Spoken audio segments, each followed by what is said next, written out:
As we look at the story of Ruth, I'm going to do an introduction today. We're going to look at the first couple of chapters. I'm going to read those for you now. I've done an abridged version of these chapters, but I hope it just sets the scene for us. So Ruth chapters 1 and 2. In the days when the judges ruled, there was famine in the land of Judah.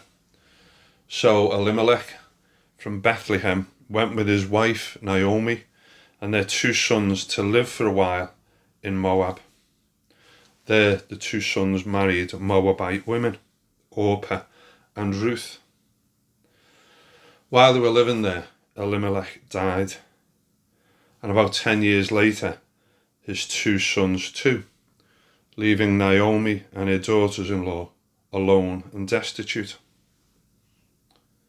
Sometime later, after hearing the news that the Lord had blessed Judah once again by giving them good crops, Naomi decided to leave Moab with her daughters-in-law and return to her home. But on the way, Naomi said to her daughters-in-law, "Go back home, stay with your mothers. May the Lord be as good to you as you have been to me and those who have died. And may the Lord make it possible for each of you to marry again and have a home." But both daughters-in-law wanted to go with Naomi. They cried out to her, "No, we will go with you to your people." But Naomi urged them to return home, and she kissed them goodbye. "You must go home," she told them. "I'm too old to have more sons for you to marry, and even if I did, would you wait for them to grow up so you could marry them? The Lord has turned against me, and I feel sorry for you." So with great reluctance, Orpah kissed her mother-in-law goodbye and returned home. But Ruth held on to Naomi and said to her, "Don't ask me to leave you. Let me go with you. Wherever you go, I will go. Wherever you live, I will live. Your people will be my people. Your God will be my God. Wherever you die, I will die, and that's where I'll be buried. May the Lord's worst punishment come upon me if I let anything but death separate me from you." When Naomi saw that Ruth was determined to go with her, she said nothing more. And when they arrived at Bethlehem, the barley harvest was just beginning, and the whole town greeted them, saying, "Is this really Naomi?" But Naomi said, "Don't call me Naomi. Call me Mara," which means bitter, because the Lord God has made my life bitter. When I left here, I had plenty, but the Lord has brought me back with nothing. One day, Ruth asked Naomi if she could go and gather grain left behind by the harvest workers, and Naomi agreed. So Ruth went out into the fields and walked behind the workers, picking up grain which they dropped and left behind. The field that she was working in belonged to a rich and influential man named Boaz, who happened to be a relative of Elimelech, Naomi's husband.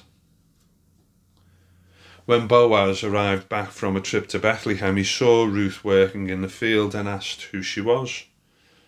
One of the workers told him she's a foreigner who came back from Moab with Naomi.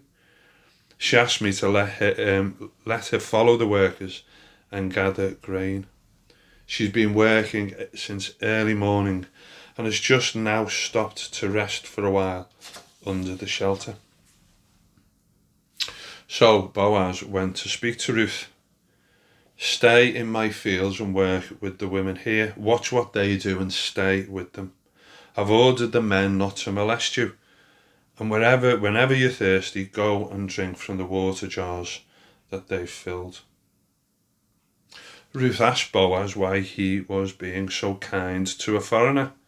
And he answered, "I've heard about everything that you've done for your mother-in-law since your husband died. I know that you left everything behind, to live amongst a people that you've never known before. You must have a full reward from the Lord God of Israel, to whom you have come for protection. Ruth thanked Boaz for being so kind to her and treating her like one of his own servants, even though she was a foreigner. When it was mealtime, Boaz invited Ruth to eat with him and the other workers. So Ruth ate until she was satisfied and still had some food left over. When she'd finished eating, she returned to the field to gather more grain. And Boaz ordered his workers to let Ruth gather grain from the harvested bundles, and he told them even to drop some stalks of the barley for Ruth to gather up as she walked behind them. So Ruth worked all day, gathering almost 25 pounds of barley. And when she returned home to Naomi, she gave her the food left over from the meal, and she showed her how much grain she'd gathered. And she told Naomi that she was given permission to work in the fields until the harvest was finished. Naomi asked her, "Where did you gather all this grain? Whose field was it that you've been working in? May God bless the man who's taken an interest in you." When Ruth told Naomi that she'd been working in a field belonging to a man named Boaz, Naomi said, "May the Lord bless Boaz. The Lord always keeps his promises to the living and to the dead. That man is a close relative of ours, a kinsman redeemer, responsible for taking care of us." This is the word of the Lord. Thanks be to God.